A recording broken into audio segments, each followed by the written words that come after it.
Hello, this is Dr. Paul Cottrell, and I'm recording on April 13th at 7:38. All right, so we're going to be covering the attack by Iran with drones on Israel. This is the third installment. Now, there seems to be multiple waves, lots of drones. As of this moment, it sounds like that the Iron Dome knocked out some of the drones. The U.S. knocked some drones. I don't know where, perhaps over Iraq. I don't know. All right. But that was a notification through the Wall Street Journal. And there hasn't been a retaliatory strike yet by Israel. All right. So we're going to continue following Al Jazeera. There's an important feature. There's this guy that comes on that I want to play that explains the payload that's on these drones. Before we do that, please make sure you subscribe to all my channels. I have 3 channels on YouTube. I have Brighteon, Bitchute, and Rumble. Also follow me on X and GETTR. All the links are in the description of this video. In addition, please, if you would like to help support my work, please go on my website, the-studio-reykjavik.com, and you can donate through Stripe, PayPal, or buy me a coffee on the homepage of the website at the bottom. I also sell structural nanosilver supplements, a variety of different vitamins, deodorants, toothpaste, and strong antioxidants. One of those strong antioxidants are C60. All right. I sell it in a 2-ounce, a 4-ounce, and an 8-ounce configuration. I sell in coconut oil, avocado oil, and also, which is new now, on my store, you can also get extra virgin olive oil.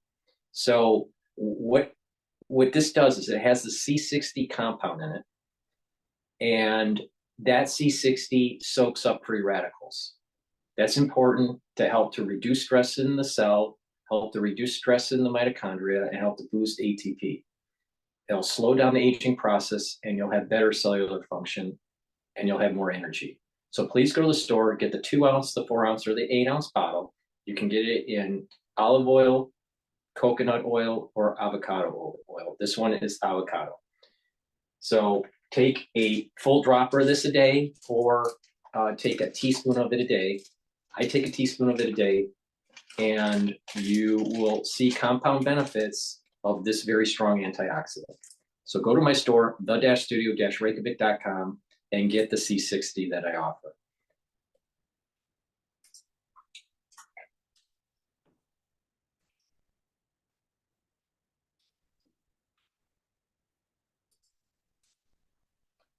Of who's the top U.S. officials who say they are working in close coordination with their Israeli counterparts in directing the way that the U.S. is supporting Israel's defense against this Iranian attack.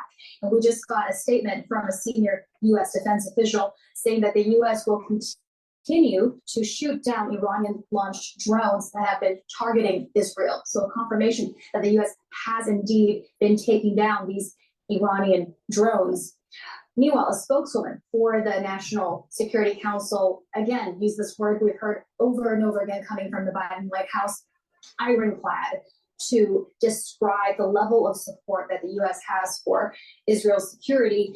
And though we're not getting much more detail about what assets the U.S. is deploying to take down these drones and other incoming projectiles from Iran, we are getting some clues. A British official saying that British air jets are now replacing some of the U.S. fighters that have been doing counter-terrorism work in Iraq and Syria in order to free up those U.S. fighter jets to now support Israel. In total, there are still tens of thousands of U.S. troops who are deployed in this region, I should remind us. And there's another 1,000 U.S. troops that are en route to the coast of Gaza there to build a humanitarian pier to receive the delivery of food there. But the Pentagon has been moving to even beef up more the presence of U.S. troops in this region, not to mention the USS Eisenhower carrier group, which includes 2 destroyers as well as 9 Air Force squadrons that have all been placed there waiting in anticipation for this moment to arrive. Again, we're not exactly clear which assets were used to take down these Iranian drones, but that response continues as we speak. Yeah, Heidi, let's just go back to President Biden, because there's some speculation that he knew about this attack. What sort of behind-the-scenes diplomatic warnings or intelligence led Biden to believe that the response would be sooner rather than later?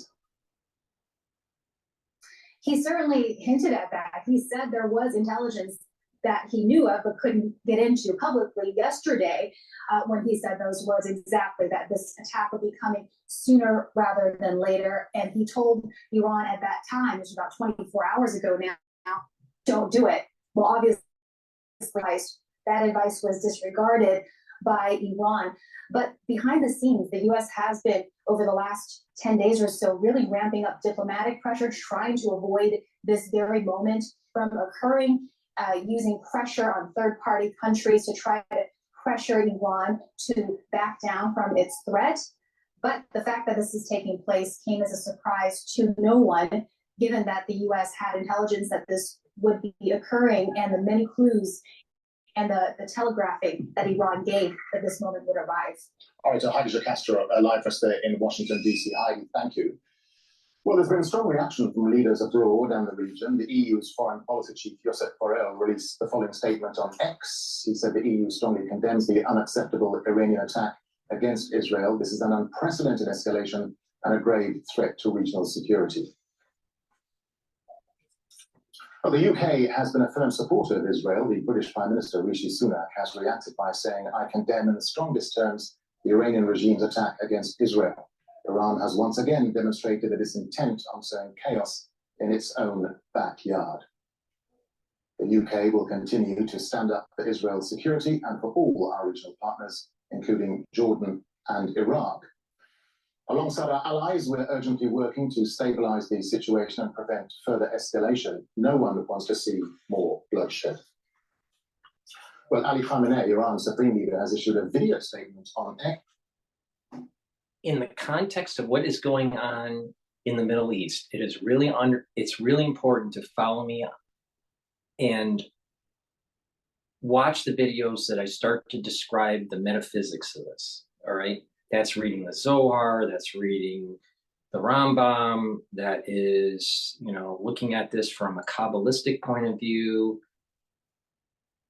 I have done 6 videos so far. There will be about 16 videos about the Rambam, Maimonides. Maimonides is his name. Rambam is his nickname.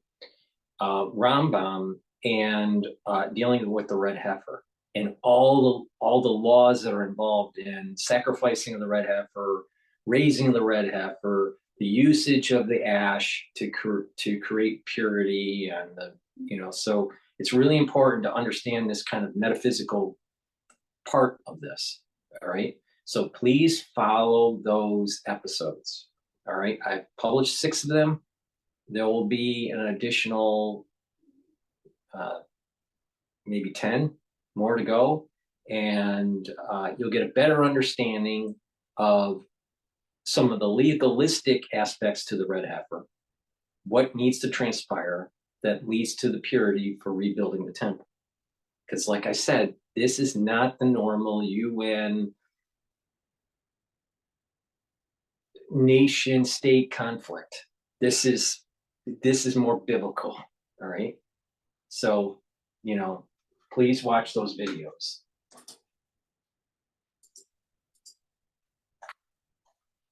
He says the malicious Zionist regime will be punished. Attacking our consulate is like attacking our soil. The malicious regime has made a wrong move in this case. All right, let's bring in David Dorosh. Let me get this straight. So they can put their general, in a compound next to their embassy, coordinate with Hezbollah and Hamas and the Houthis, to attack Israel, disrupt shipping lanes, attack the United States, and they think that no one is going to go and try to hit them if they could get them. Obviously, Iran's leadership didn't watch Munich by Spielberg. The National Defense University joins us live from Washington, D.C. David, always good to have you with us, particularly on a night like tonight. Give us first then your response to Iran's retaliation against Israel. And how surprised are you, David, that Iran used a direct attack rather than via its proxies? Extremely responsive. Honestly, I'm amazed you guys haven't gone because I got it exactly wrong. I didn't think they'd do this. I think what it shows is two things. The first thing is we say Iran, but we're really talking about the Revolutionary Guard, which increasingly controls. He just stated what I've been saying for multiple videos. The military experts, the policy wonks, government officials, they are gonna get this wrong because it is metaphysical. It is the battle between Esau and Jacob. And you're starting to see it all starting to unravel in how potentially over time that Israel's borders are going to grow. The West Bank will no longer be occupied by the Palestinians, nor Jerusalem. And the Dome of the Rock is coming down.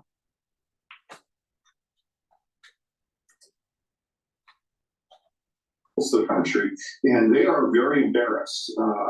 My assessment is that this is not a move in the strategic interest of Iran unless they're able to effectively deter Israel, but it is directed at restoring the prestige and pride of the Revolutionary Guard, which clearly is. These clowns don't get it. Once the red heifer is sacrificed, the countdown starts. It starts. And the theocracy in Iran knows this.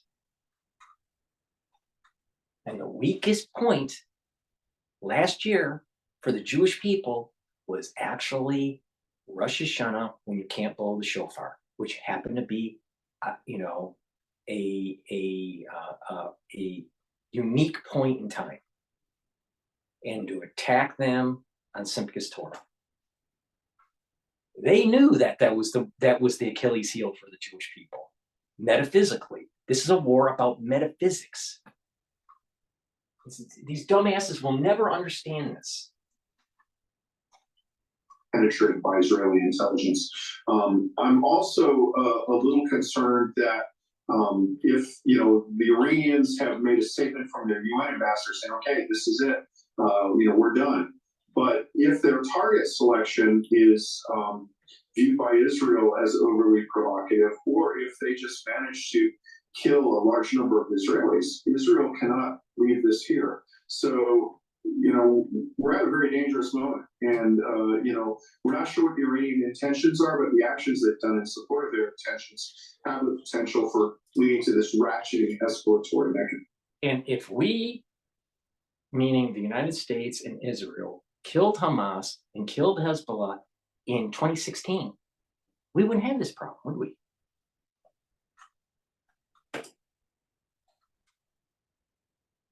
And David, just talk us through what more we know about these Shahed drones that are in the skies of Israel. Many have been shot down. Their range, their speed, their warheads, their payload, etc. This is the important part. The payload is, let's start with that. That's the interesting part. So the payload is about 50 kilograms, size 2 coffee cans. I've got to handle a few of these. It has copper penetrating plates all around it. It has high explosives, and then it has bits of shrapnel really kind of glued to it in sort of almost an aftermarket looking thing. So it's not really an effective weapon against a hardened military target. It's more of a terror weapon. It's designed to, the copper plates shoot out penetrating jets. So if it hits some sort of machinery like an electric transformer, it will cause some serious damage. And of course, the shrapnel will create damage to vehicles and especially personnel, but it doesn't have the ability to penetrate. The propeller-driven Shahed is very slow moving.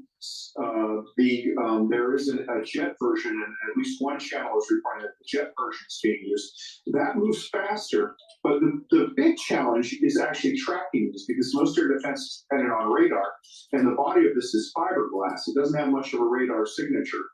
Paradoxically, if they're using the jet version, you can track that because it has a thermal signature, the heat of the jet engine. It's actually easier for like an aircraft to identify and acquire the Shahed. And if they're on an inertial guidance, they're not being actively steered, which is subject to electric warfare. If they're just being put on a dead reckoning path, if you see them once, you can project where they're going and intercept them either with aircraft or with ground-based systems. But it's still significant, particularly if you've got, hundreds of them coming at you. You can overwhelm anybody with numbers. Yeah, that's an important point you make, David, because is the Iranian strategy then to overwhelm Israel's multi-layered air defense system? And also by using other aerial assets like ballistic missiles, cruise missiles. So in effect, the attack itself is multi-layered as well. Exactly. I think that, when you look at defense, you'd probably divide into one sector looking at low-level defenses, and that would be drones and cruise missiles, and then one looking at ballistic missiles. And obviously, you have different systems for acquiring and intercepting them. With ballistic missiles, you can do that with radar pretty effectively.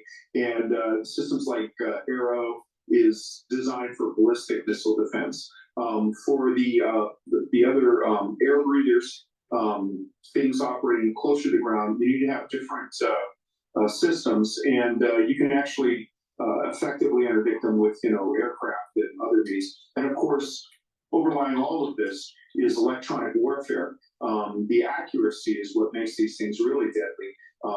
If they're going to be hyper accurate, that requires usually some sort of active guidance. And if you can jam the guidance system, which is usually GPS or the Russian version of GPS, probably in this case, then the missiles become inaccurate.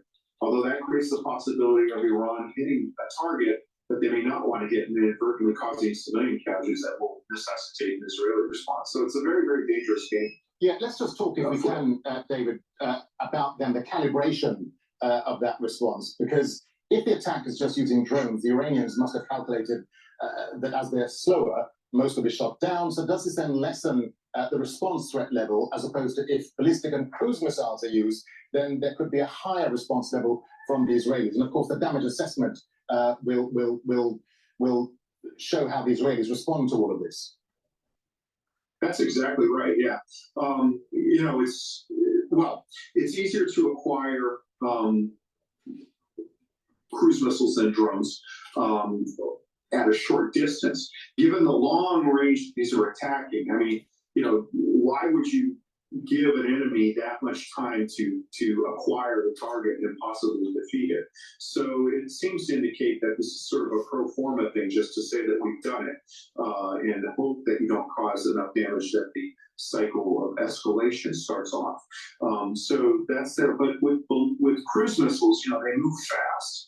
They have more of a heat signature, they have more of a metal signature, but it's hard to acquire them with ground-based radar because of the curvature of the earth and the low level they fly at. So that creates a greater potential. They also have bigger warheads. And of course, ballistic missiles, extremely expensive to defeat. The technology for defeating them is there, but if there are large numbers of them fired, particularly if they're fired at one point, then you can overwhelm defenses and cause some serious damage, and the warhead is capable of causing serious damage. So, when this is over, there'll be some analysis as to what was targeted and what was targeted with what weapons next.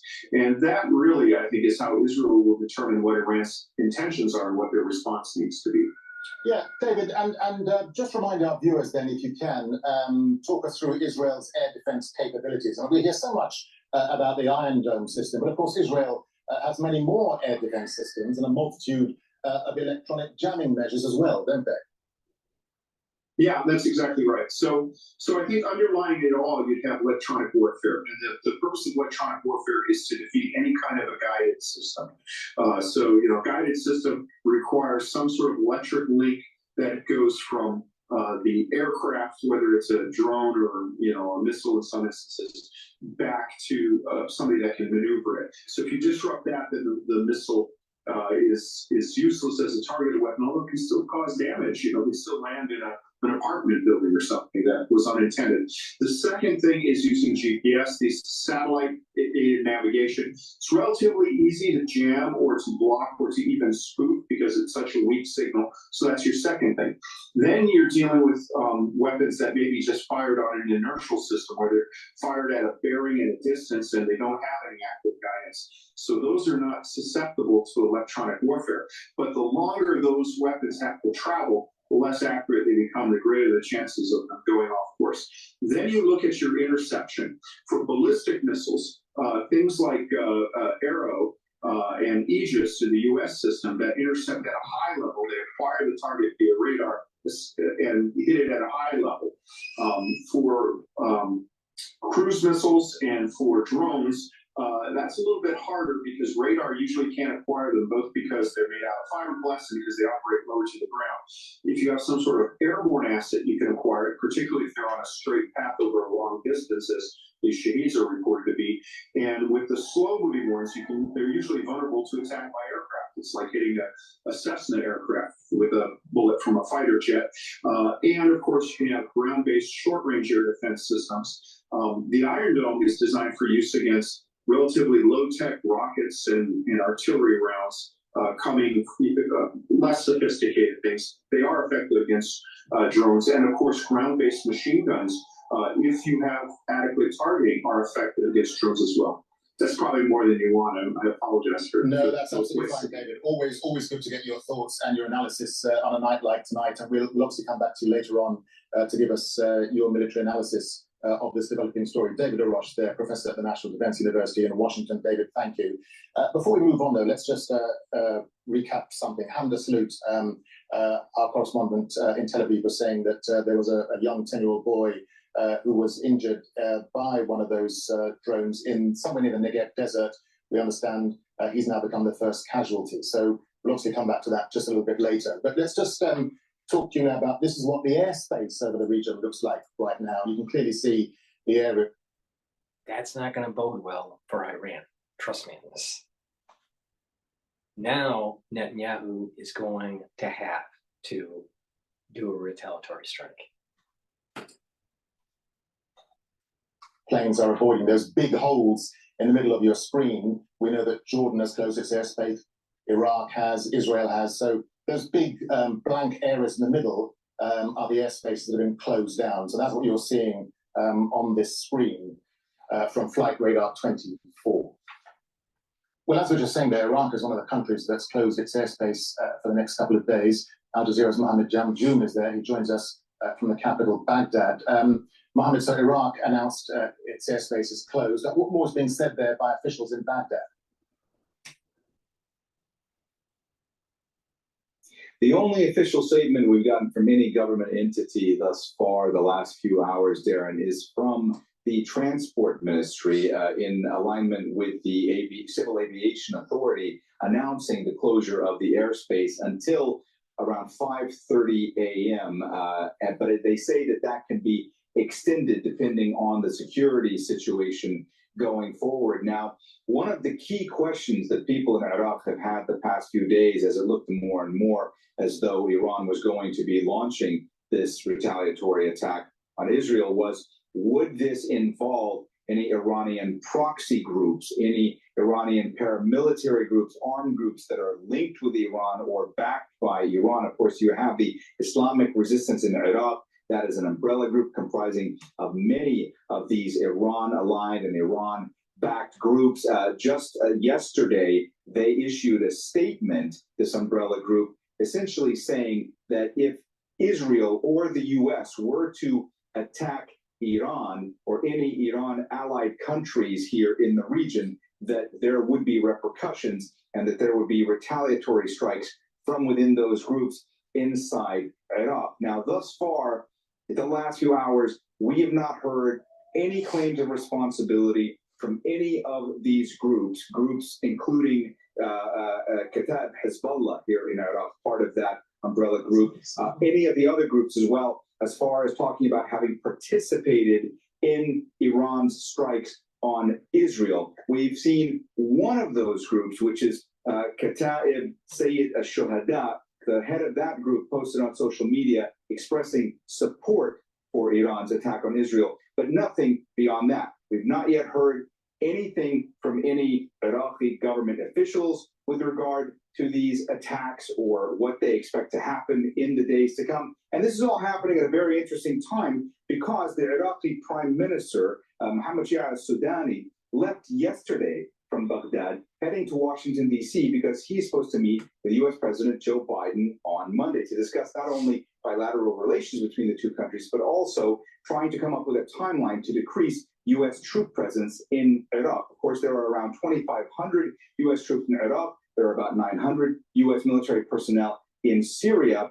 U.S. military assets in Iraq and Syria have many times over the course of the last several months and the last several years come under attack by these Iran-linked groups in Iraq. And in fact, after October 7th, around 170 attacks from these groups towards U.S. military personnel had been happening. That all ended in late January. That's when there was an attack by Kataib Hezbollah, and that killed 3 U.S. troops at a base in Jordan. After that, you had retaliatory strikes by the U.S. on some of these groups, killing some of their leaders. And since about early February, there's been an unofficial ceasefire because there were pressure put on these groups not try to widen this conflict. Unclear what's going to happen now going forward, but I will tell you that in the last half an hour, we are seeing reports emerging from northern Iraq in the Kurdish region that in fact the sirens in and around the U.S. consulate compound in Erbil,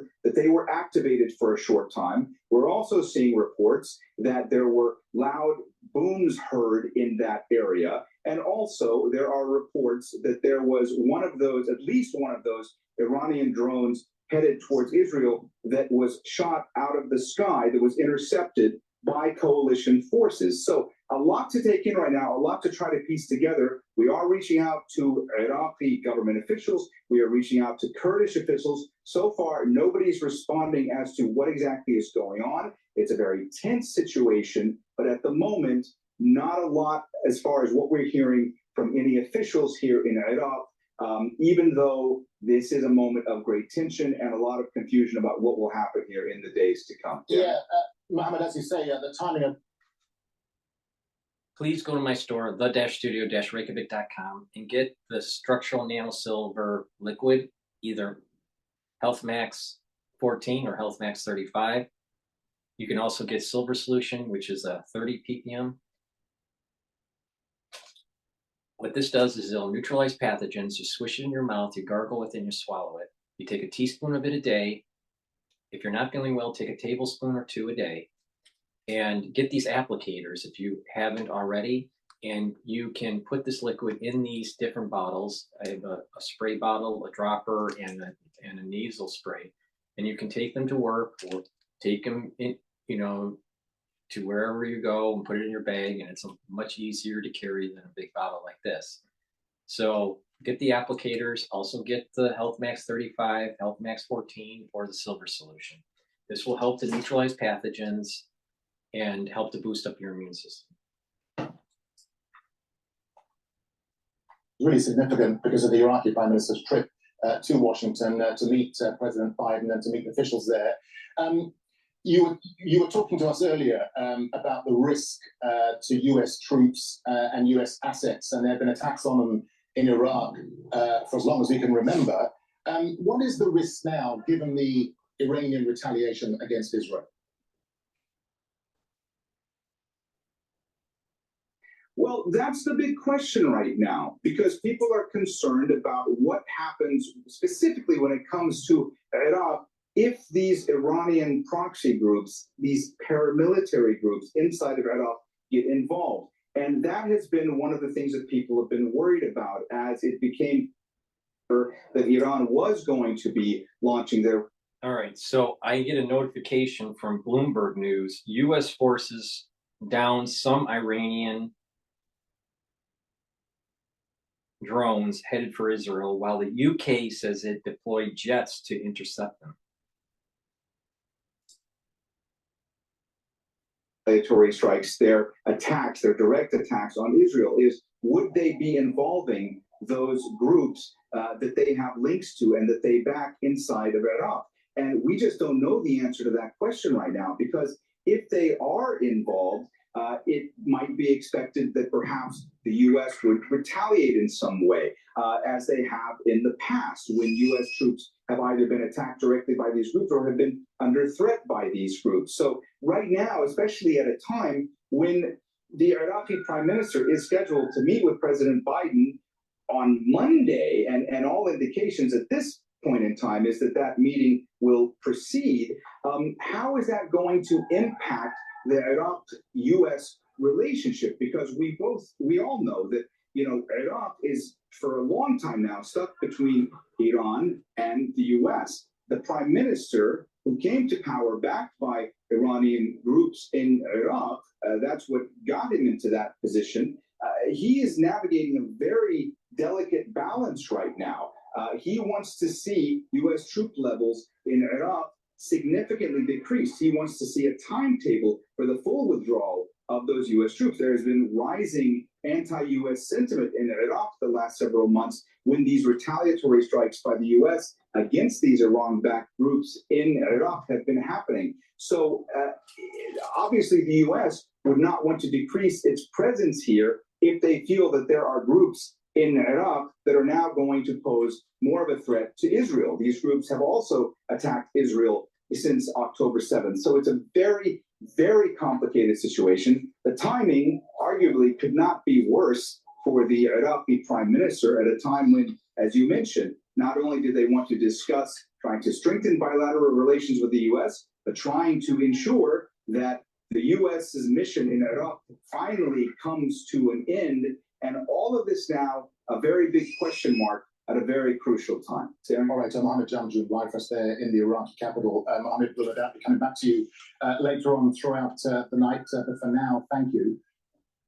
Well, US President Joe Biden has just released a statement on X. He said, "I just met with my national security team for an update on Iran's attacks against Israel. Our commitment to Israel's security against threats from Iran and its proxies is ironclad." Let's go to Gabriel Zondo now at the United Nations headquarters in New York. Gabe, we'll come to President Biden's statement in a second, but the Iranian mission to the UN issued a statement earlier. Just remind us, Gabe, what they had to say. Yeah, that's right. This is the only statement that we've gotten out of the Iranian mission, but it's an important one, and it is worth repeating in these very sensitive times, of course. The Iranian mission, permanent mission to the United Nations, put out this statement saying that they conducted on the strength of Article 51 of the UN Charter pertaining to legitimate defense. Iran's military action was in response to, in their words, the Zionist regime's aggression against our diplomatic presence in Damascus. The matter can be deemed concluded. The message on X went on to say, however, should the Israeli regime make another mistake, Iran's response will be considerably more severe. It is a conflict between Iran and the rogue Israeli regime from which the U.S. must stay away. So clearly two things out of that statement by the Iranian mission that are pretty important. Number one is they are saying, make no mistake, they are saying it's in accordance with Article 51 of this, the UN Charter. And in Article 51, it says, nothing in the present charter shall impair the inherent right of individual or collective self-defense if an armed attack occurs. I said many, many videos ago, all right, about this conflict, that the ultra-liberal and the soul root of Esau is going to use the UN as cover for this war. But make no mistake, it's a battle between the soul roots and the UN, and trying to use some sort of international Westphalian logic. It's not going to work in this case because it's metaphysical. And this is playing out exactly how I said it was coming. Against a member of the United Nations. So clearly, Iran positioning itself here that this is a response in line with international law, in line with. We're Iran, and we're gonna fund Hezbollah and Hamas, and they're gonna attack Israel. yes, Israel has done bad things, but we're gonna attack Israel, all right? And then when Israel attacks us back, either our proxy fighters or our, our installations, then we're going to go to the UN and ask for mercy. This is classic Esau, classic. Charter, because it was a response to Israel's attack on Iran's diplomatic premises in Damascus, of course. But then also the other important part of this statement as well is the matter can be deemed concluded. Clearly, Iran, they're saying that this is it, this is the response. And as far as they're concerned, at least from this statement and where we're at right now, at this very hour, in their words, the issue is concluded. So those are pretty important statements there from the Iranian mission here at the UN. Yeah, Gabe, and just a final thought to you. I mean, what about the response from other UN members, including the US? President Biden responded there. How worried are they about any further escalation? Well, the U.S., of course, in Washington, they're, of course, very worried about it. You saw it there from the statement. President Joe Biden returning from Reykjavik Beach, where he spends a lot of his weekend time late on a Saturday to be back at the White House. You knew when that happened that they announced that he was coming back to the White House. That meant that something was probably going to be happening, clearly. Beyond that, here at UN headquarters in New York, it's a little before 8 p.m. local time here. I can tell you we have gotten no other reactions so far from any countries here, member states of the UN. I can tell you that Malta holds the presidency of the Security Council for the month of April. So if there were to be an emergency Security Council meeting called because of what's happening right now, it would be Malta that would have to plan that meeting and or schedule that meeting, if you will. And according to our diplomatic sources, Malta has not at this hour gotten any requests yet for an emergency Security Council meeting. Of course, that could change at any moment. I should also say the Secretary General, Antonio Guterres, is in New York. We're hearing that he possibly, I stress the word possibly, could be issuing some sort of statement in the coming hours. All right, so Gabe Elizondo, live for us there at UN headquarters in New York. Gabe, thank you. Well, Akiva Eldar is a political analyst and contributor to the Israeli daily paper Haaretz. He says that Israel and the United States will have to respond to Iran's attacks. For Israel, it is very clear that Netanyahu was thinking for many years about this kind of escalation. He was planning with Ehud Barak at that time, who was Minister of Defense, to strike Iran in a different context. The context was to stop the nuclear program. Now, he has even a greater interest to do this, because after he convinced former President Trump to pull out of the nuclear agreement, now Iran is few weeks, maybe months away from a nuclear bomb. So the other thing is that Iran has been hiding behind its proxies since October 7th, and even before that, behind Hezbollah, Hamas, and the Houthis, and was hitting Israel. And for Netanyahu, this is an opportunity to go inside, to go deeper into the source of the Israeli strategic issue it has with Iran. This is not the end of the game tonight. And in this case, I think Israel will have to hit back, and then the superpowers will have to take a stance and be clear about how do they stop the escalation. And the Israeli response has to do with not, I'm afraid, with Netanyahu's public relations.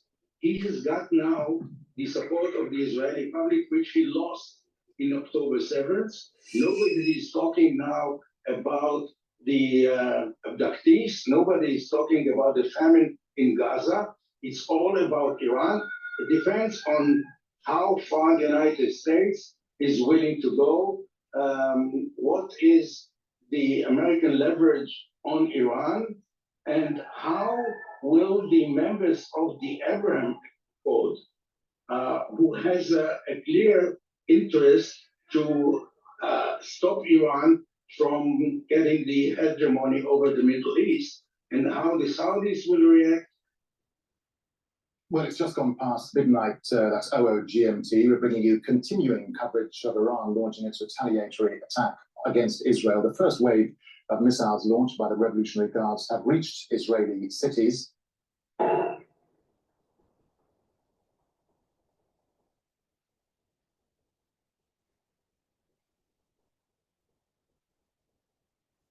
Well, air raid sirens have sounded in more than 720 locations, and rockets have been intercepted above Tel Aviv and Jerusalem. There are reports a 10-year-old boy has been killed in southern Israel. Tehran says the strikes are in response to Israel's bombing of the Iranian consulate in Syria.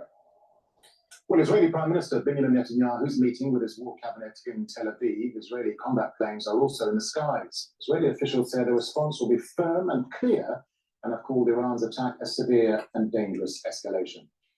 Meanwhile, US President Joe Biden cut a weekend trip short and rushed back to Washington. He's met with his national security team and says US commitment to Israel's security is, quote, ironclad. Iran is warning that any threat from the US that harms Iran's interests will be met with a reciprocal response. Well, Jordan, Iraq, Lebanon, and Israel have all temporarily closed their airspace. It comes after earlier reports of interference with the GPS navigation systems. Well, Al Jazeera's Dorsa Jabari joins us live now from the Iranian capital, Tehran. Dorsa, so we've had this statement then on X by the Iranians saying this is their only response and consider the matter concluded, and that they don't want a further escalation, a further widening of the conflict. What should we make of that response, Dorsa?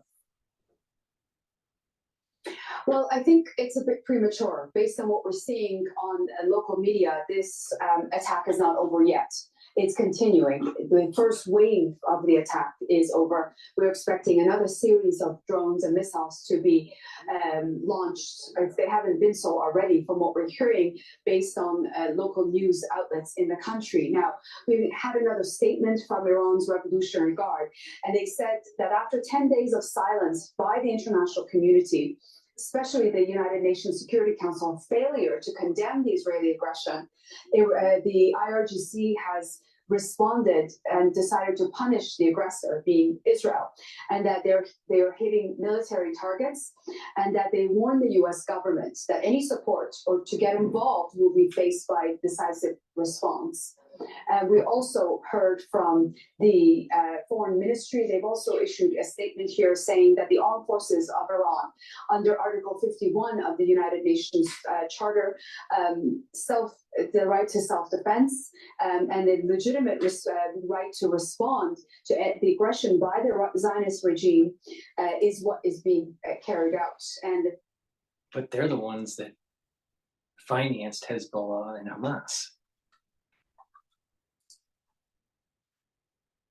Target to their diplomatic mission on April 1st is what it has led to this point. Now, I also want to point out that we just heard on state news agencies that one of the locations that was hit by a number of missiles, by medium-range ballistic missiles from Iran, has been reportedly the Ramon Air Base in the Negev Desert in Israel, and the Iranians are saying that they've launched multiple Khaybar missiles, which has a range of about 2,000 kilometers, and the target was this military airbase, which they've hit in the Negev Desert.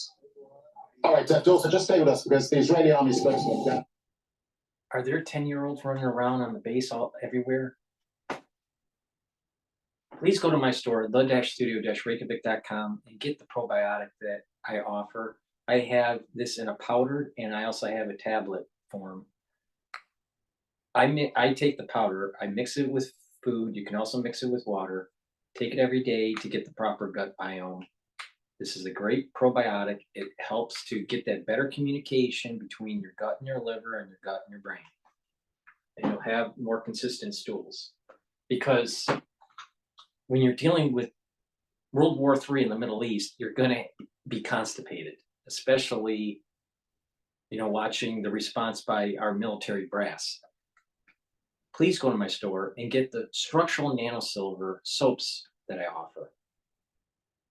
I have it in oatmeal, spice, charcoal tea tree,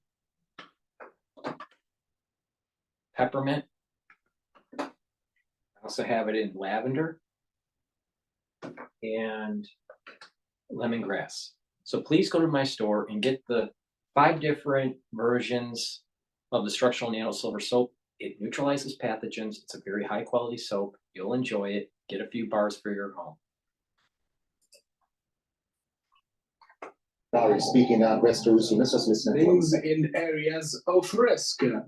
We are ready for such developments and we are working according to our operational plans.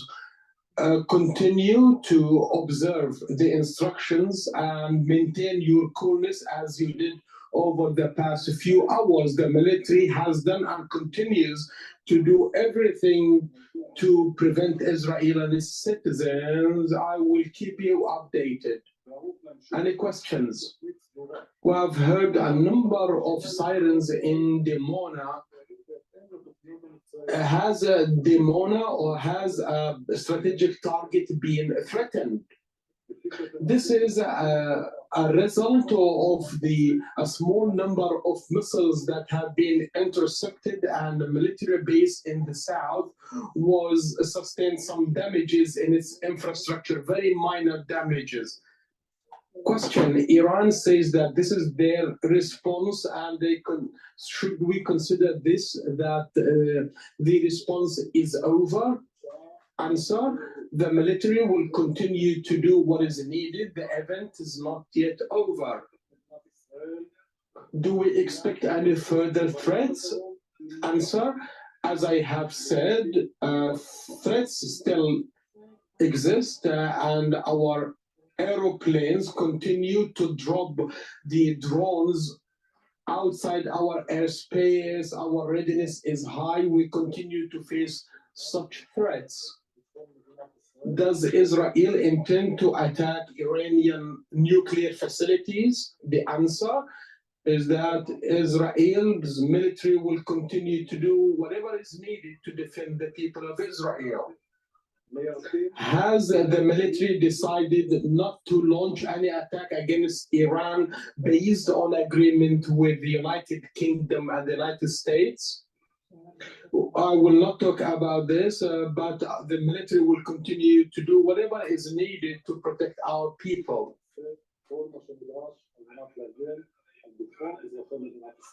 Is it true that, as Iran stated, that the event is behind us? Answer: as I have said, the event is not yet behind us, and the military will do whatever necessary to defend our people. Now I will speak in English. שאילתת מערכת קול ברמה.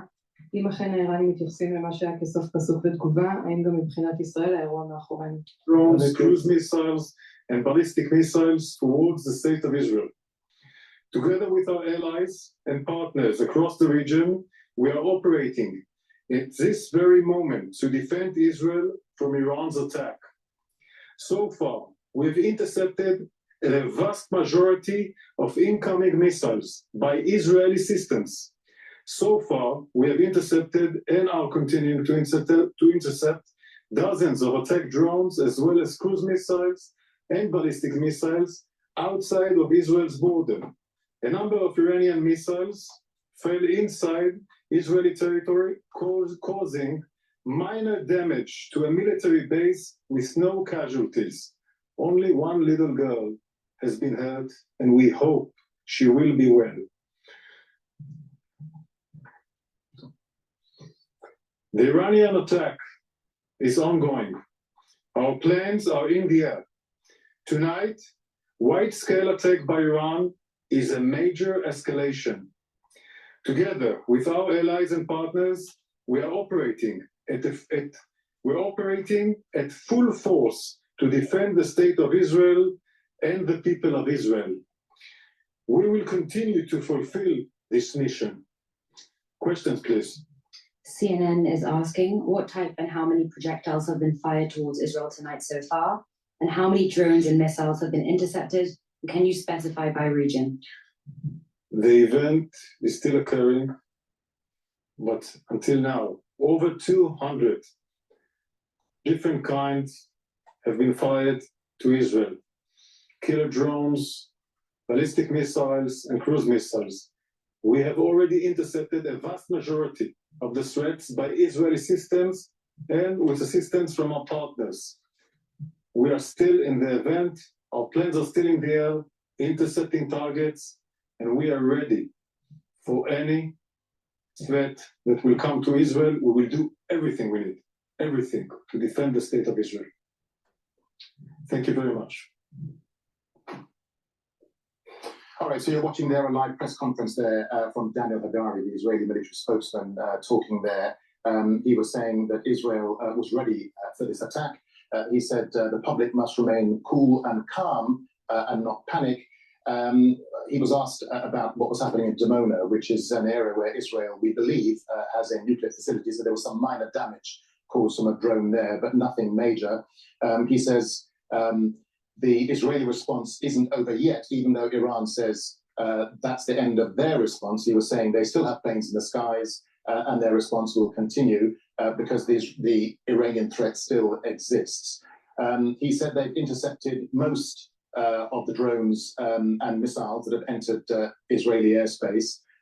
So that's Daniel Hagari, the Israeli military spokesman. Let's bring in Rory Challens. He joins us live from occupied East Jerusalem. Rory, so the Israeli military, of course, trying to reassure the public that all is well. Well, they're saying it's not over yet, are they? They were saying that they are still up in the air and shooting down drone targets outside of Israeli airspace. So although the Iranians are saying we have made our points and that is the thing. CNN is making you stupid. MSNBC is making you stupid. Al Jazeera wants to spin it in such a way where the soul root of Esau is going to prevail. You need to fight this by taking Clarity Factor. Go to my store, the-studio-reykjavik.com. It will remove the brain fog that our government is trying to put on you through processed foods and GMOs and stuff in the air. Take this product. It'll remove the brain fog. It'll help with your mental acuity. I take it twice a day. Some people only take it once a day, but it will improve those dendrites. It'll improve the neurons firing. So those dendritic connections will be maintained and improved. That way, the brain fog goes away and you have better mental acuity. So please go to my store and get the Clarity Factor. Take this product. It's a very high quality product.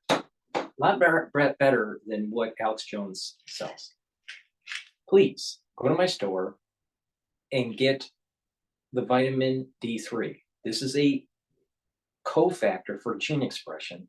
It also helps to absorb calcium and it helps to get rid of cells that need to go through apoptosis. All right, so I take 2 soft gels a day. I take one in the morning and one in the evening. There are 5,000 units for each soft gel.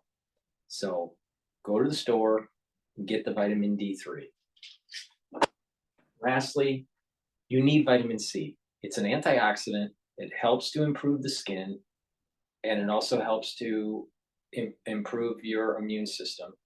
So please take this vitamin C from my store. If you're not feeling well, take a double dose of it. Drink it with filtered water. Back to the news. This is PNN.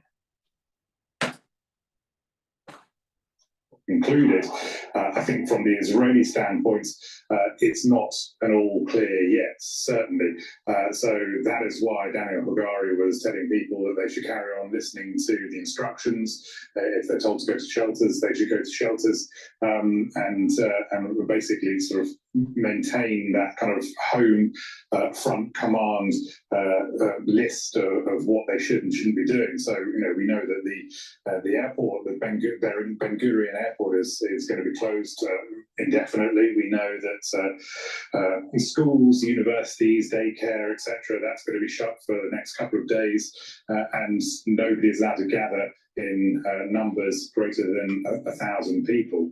But I think generally, the Israeli military and its friends and partners can conclude that this was a pretty successful defense of the country, as long as there is no further waves that significantly degrade the air defense's capabilities to deal with the situation.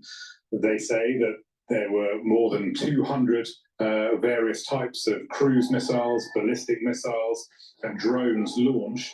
The vast majority of them, according to the Israelis, were intercepted. Only a few got through and caused some damage at a military base in the south of the country. And Daniel Hagari said that as far as they're aware at the moment, there is only one casualty, a small girl, who they say they hope to get better soon. All right, Rory Challen's there live for us in East Jerusalem. Rory, for the time being, thank you. Let's bring in Oren Ziv. He's a journalist and commentator at the Israeli magazine 972. Oren, good to have you with you. I believe that you're in Tel Aviv, but we understand you've seen some of the interceptions of these drones. Tell us what you've been seeing and hearing there where you are. So it's the middle of the night here in Tel Aviv. We've seen some flares and airplanes on the sky. It's hard to say if it's Israeli flares or other things. There is not have been any hits in Tel Aviv or in the area. Earlier today, there was an anti-government demonstration and also for release of the hostages. During the demonstrations, the organizer got the orders from the army, from the police, and they asked the people to leave. And since then, since around 10 in the evening, we've seen the streets getting empty, people leaving to their homes, not only the demonstration, but also other crowded areas. I've seen people buying a bit of food, some mineral water, and basically the streets are empty, and many people chose to spend the night in shelters in their houses. And Oren, what more can you tell us then about the Israeli government and the military response to this attack? We've seen a lot of activity in the sky, but at the moment, because it's the middle of the night, we're getting the report about a Bedouin boy or girl that was injured in the south in a Bedouin community. We're hearing about other minor hits, but till now, from what I heard, we haven't seen any major hits or major locations that were damaged, specifically not in Tel Aviv and Jaffa, that are very quiet and empty at the moment. Oren, just a final thought to you. I want to just pivot quickly to the war on Gaza. We understand your magazine got somehow some detailed information about how the Israeli military is using artificial intelligence to acquire targets in Gaza. Can you just tell us a little bit more about that? Yes, definitely. Our story from last week by Yuval Abraham was talking about how the Israeli military, the Israeli intelligence unit, use AI in order to locate and assassinate Palestinians inside Gaza. And not only that, the research also showed how much collateral damage, so-called collateral damage, is approved by the senior military officers to kill even very low-rank Palestinians that are believed that are part of Hamas. So in general, I could say this showed that a lot of the attacks in Gaza that caused major casualties of civilians were almost, the vast majority of the process was done by softwares and AI, and just at the end, really shortly approved by human beings. All right, Oren Ziv, reporting there from Tel Aviv. Oren is a journalist from 972 magazine. Oren, thank you very much indeed. Well, as we mentioned, US President Joe Biden has cut a weekend trip short and has returned to Washington, D.C. A short time ago, the White House posted his response on X saying, "I just met with my national security team for an update on Iran's attacks against Israel. Our commitment to Israel's security against threats from Iran and its proxies is ironclad." Let's bring in our White House correspondent, Kimberly Halkett. Kimberly, so Biden had that security meeting at the White House earlier. as we've already stated. Who was in that meeting, Kimberly, and what kind of response, apart from this statement, can we expect from Washington? I mean, US officials knew this was coming, didn't they? Yes, that. We're going through, in the spring, a lot of antigens that are floating around, pollen. There's going to be what is called a type 1 hypersensitivity reaction, all right? So there's going to be allergies that people get. To help to mitigate those allergies, go to my store and boost up your immune system by following what to take. I've been saying this on almost every show. But in addition, make sure that you get the lozenges and the drops. It'll help to soothe your throat, and it will neutralize pathogens. And in addition, it's going to help to boost up that immune system and get that barrier that you have, that with the epithelial lining, to be stronger and not irritated. So when you do that, you're reducing the chances of these type 1 hypersensitivity reactions, or what layman's would say just allergies. All right, so please go to my store and get the drops and the lozenges. I have elderberry and zinc in a 21 count. This is a lozenges. And I also have it in Manuka honey in a 21 count. Also get smaller ones, which are called drops, in blueberry in 100 count, and honey and lemon in 100 count. These are extremely tasty, very high quality drops and lozenges. So, and they'll help you get through the allergy season. Follow my lead on this, because like, for example, if you've noticed in the United States, there's a lot more dust in the last several months in your house, right? Most likely. All right. I don't know why. I have some theories on it, but a lot of people are mentioning that there's more dust around them, right? Compared to a year ago. Maybe stuff's in the air that they're pumping, and, or maybe it's, what we saw with the fires that came from Canada that's causing some of this issue. Who knows? But there's more dust, right? And there's lots of theories on why that is. But this dust is going to irritate your throat. So what's important is to get these lozenges and get the liquid structural nanosilver and gargle with it and swallow it, and you're going to have a better barrier so you don't get sick. Get the lozenges and the drops. Get a few bags for your house. You're gonna be glad that you did.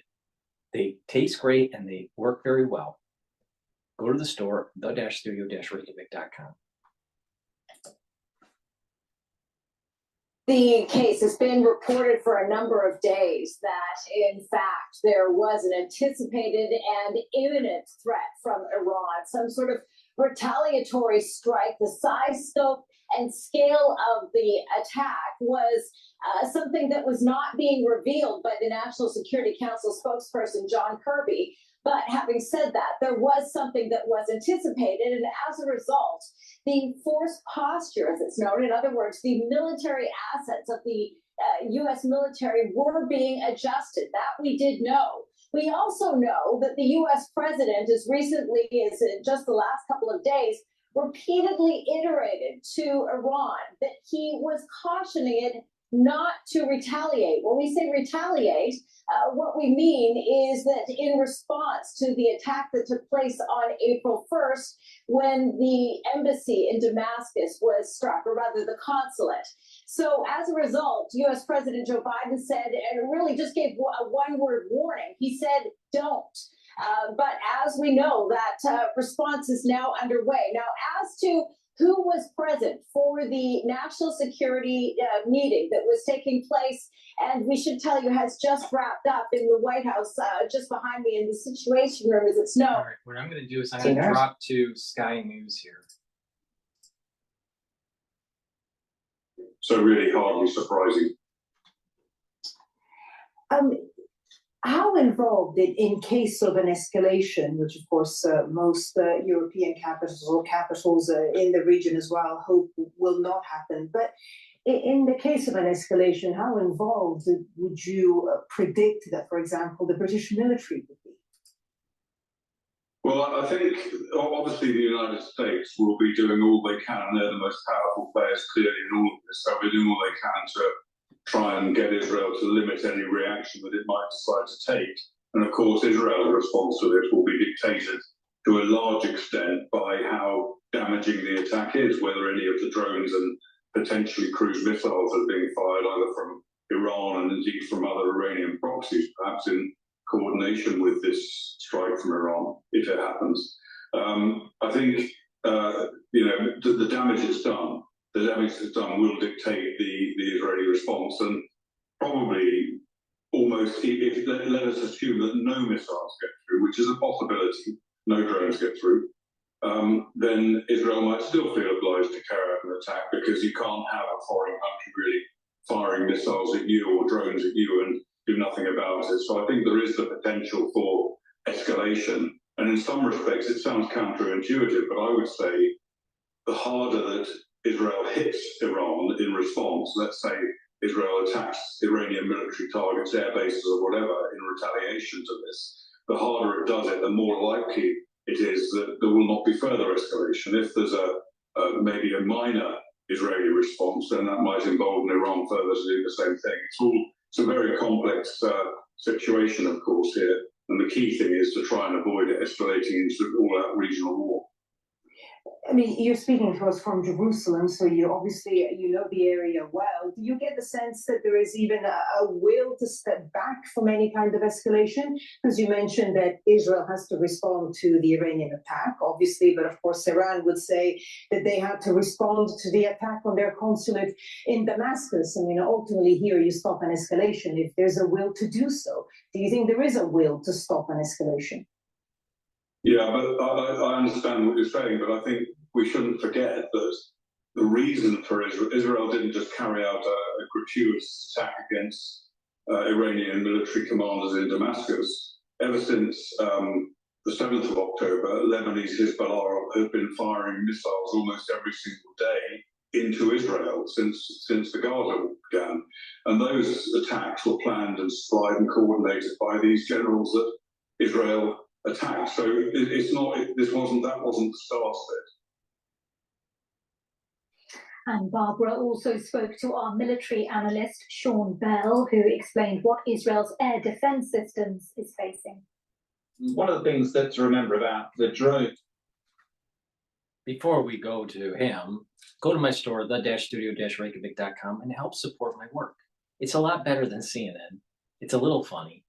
And it gives you a lot better perspective about what's going on in the Middle East in this metaphysical construct that we're navigating through as a society between the battling of the two soul roots of Jacob and Esau.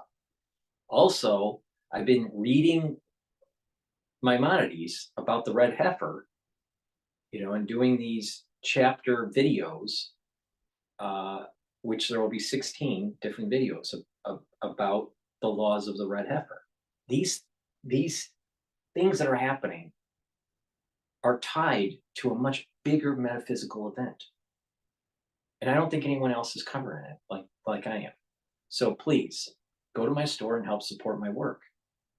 You can do that by purchasing the very high quality supplements that I have, like turmeric. This will bring down inflammation and help slow down the aging process and boost up your immune system. So take turmeric every day. Resveratrol gets rid of senescent cells. It's also an antioxidant, very important as an anti-aging protocol. Help boost up your immune system by taking lignans. Take it every day. It's in a powder. Mix it with water or mix it with your food. It'll help to boost up your immune system. Males and females can take that. It'll help to balance the hormonal levels. Ashwagandha root will help to control your blood glucose levels. Really important, because if you have too much glucose in your blood, it's going to be inflammatory. And because CNN keeps on spouting BS that the CIA and the FBI want to have you hear on a continuous basis, probably because of MK Ultra or whatever, and you can't sleep at night, go to my store, the-studio-reykjavik.com, and get the Good Night formula. Why? Because it will allow you to get the 2 or 3 cycles of REM sleep that you need so you can get consolidation of memory, and you are going to be able to filter out those toxins out of your body.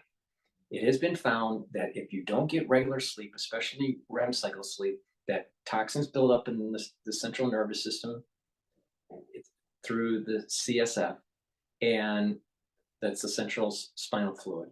And those toxins will build up, and over decades, if you are having problems sleeping, it will probably accelerate dementia. So please go to my store and get the Good Night formula. If you're having problems sleeping, you need the 2 to 3 cycles of REM sleep daily so you can have good, proper health. So go to my store. It has tryptophan and melatonin in it. Go to my store and take the Good Night formula. Back to the news. This is PNN. Whilst they are a bit more of a terror weapon, most of them are relatively easy to shoot down. The Shahed 136, which the Iranian drones they've been providing to Russia, they only fly around about 140 miles an hour, and they are not that difficult to shoot down.